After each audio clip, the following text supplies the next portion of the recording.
Now, I've talked about this many times. I have never had any problem with the Squeegee Kid.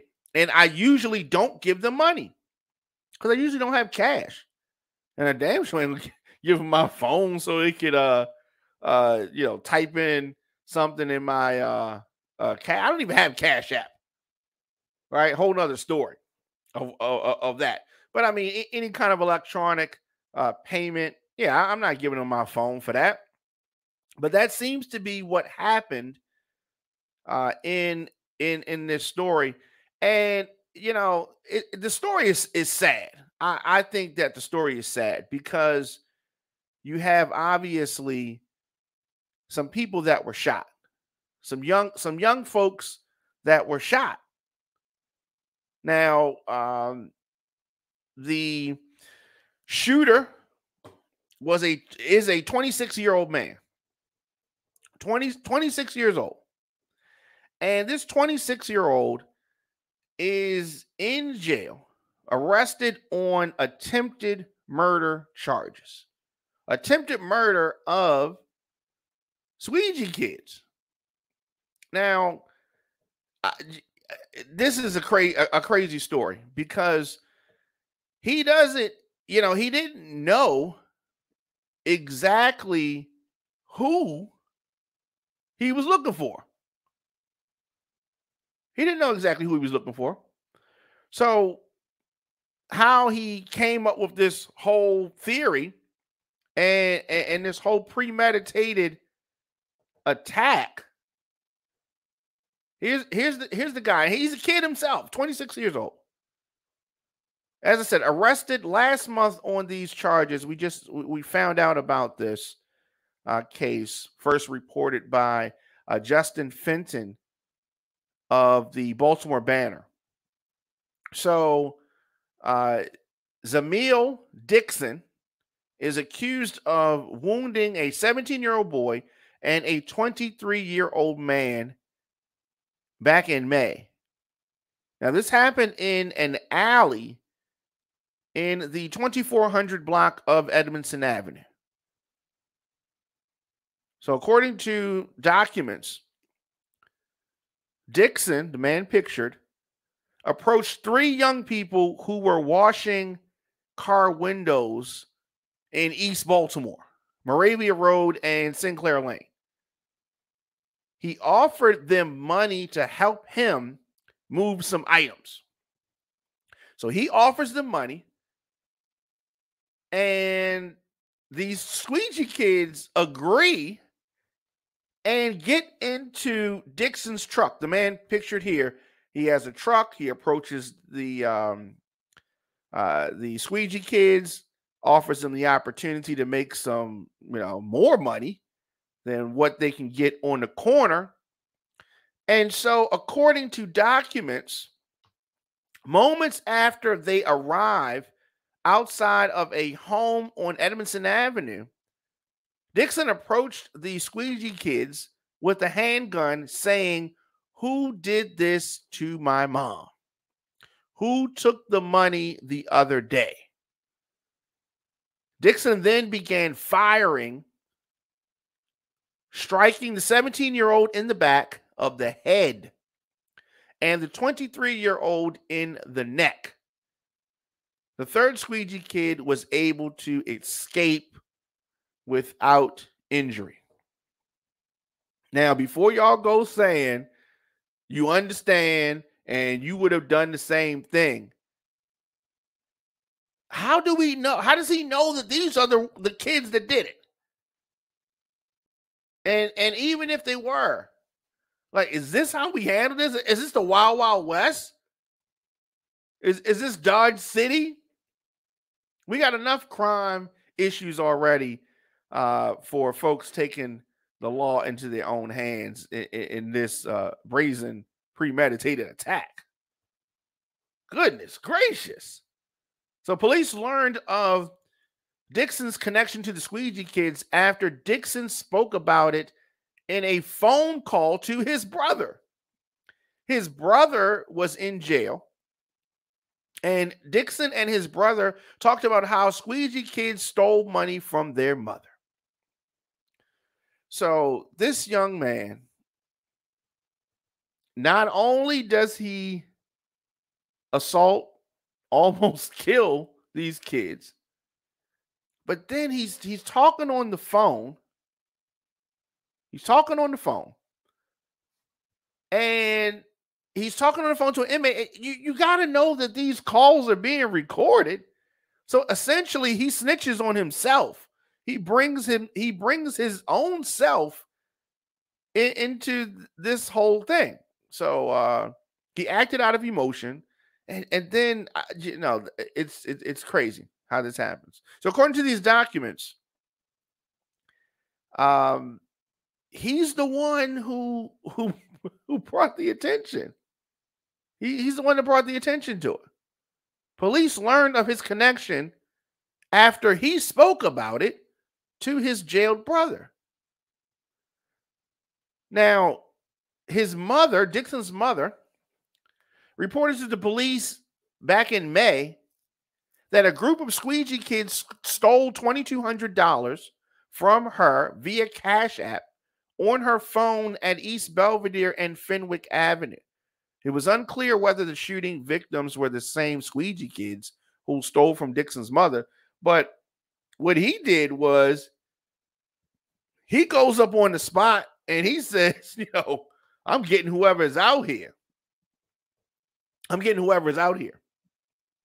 So he was arrested last week. He is being held in central booking. I mean, there have been dozens of people who have been reporting crimes like this Cash App scam by the Squeegee kids in recent months. And here's how it goes. I don't advise people doing this because I know many women that say, "Oh, I'd rather give it to one Cash App," and then you'll say, what's the Cash App? And they say, I'll type it in, and they type in their Cash App and then put in a number real quick. So maybe she was going to give him $20, and he types in 2,200, and it hits. You know what I mean? But like I said, so beware of this scam. So the Squeegee kid washes the window of the driver who doesn't have cash. When the driver explains that she has no cash, the Squeegee kid directs her to pay via a phone app. At some point, the scammer gets hold of your phone and transfers a large amount of money from your bank account. Dixon's case is another example of violent incidents involving Squeegee kids. So I told you many times, I don't give them money because I don't have cash. I'm not giving them my Cash App. You don't give them your phone. You don't do that. You don't know them like that. Now, we're already waiting for the courts to decide whether the shooting of Timothy Reynolds, remember that, in downtown Baltimore, that confrontation with another group of Squeegee kids at Conway and Light Street near the Inner Harbor. We're going to find out shortly whether or not that case is going to be tried in juvenile or whether he's going to be tried as an adult.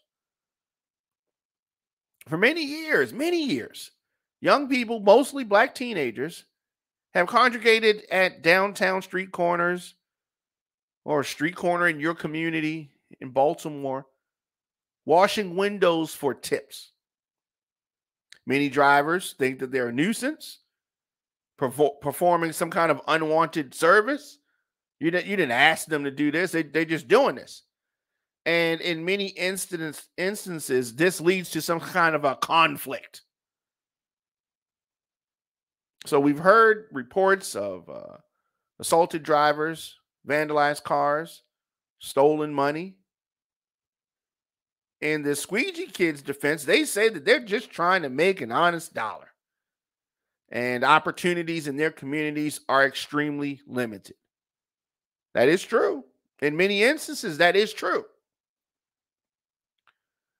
So they say that the reported violence is blown out of proportion. They're saying that they are mostly just isolated incidents. Supporters of Squeegee Kids say that drivers wouldn't be reacting this way if the teens were white, and that is true. That is true.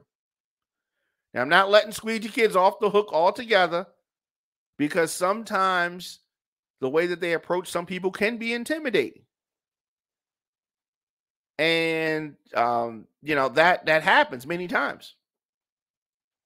Folks on the city council and likely the next Baltimore City State's Attorney Ivan Bates have said that the Squeegee Kids have to stop. It's not safe for the Squeegee Kids or the motorists.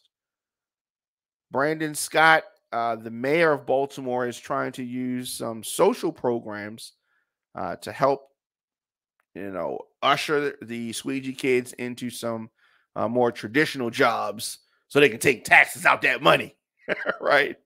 But they have not cleared Squeegee Kids from the corner. I don't think that they can do that. I don't think that that's going to happen.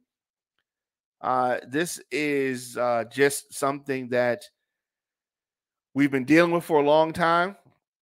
It flares up, it goes down. We're going into the winter months, so that's probably this whole Squeegee thing is probably going to slow down until the springtime. I'm thinking, the weather. I mean, the weather. It's going to be snow outside soon. Who knows? But sad. The situation is sad because you have these young men, and maybe they were the ones who did it. Maybe they weren't. But they are trying. This 26-year-old man attempted murder. This is going to be a serious thing. And we don't even know if these were even the right people. Shooting two Squeegee Kids that he blamed for the theft of money. 17 years old, 23 years old. Just a dramatic thing. I'm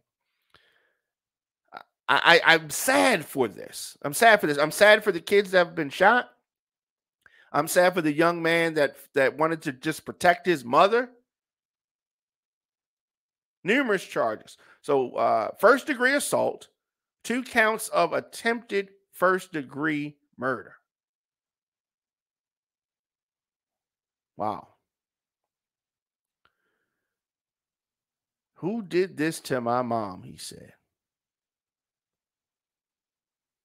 You have got to, ladies, and ladies do this all the time. If you don't have cash and they're asking you for money and you decide to give them money, you need to type that in yourself.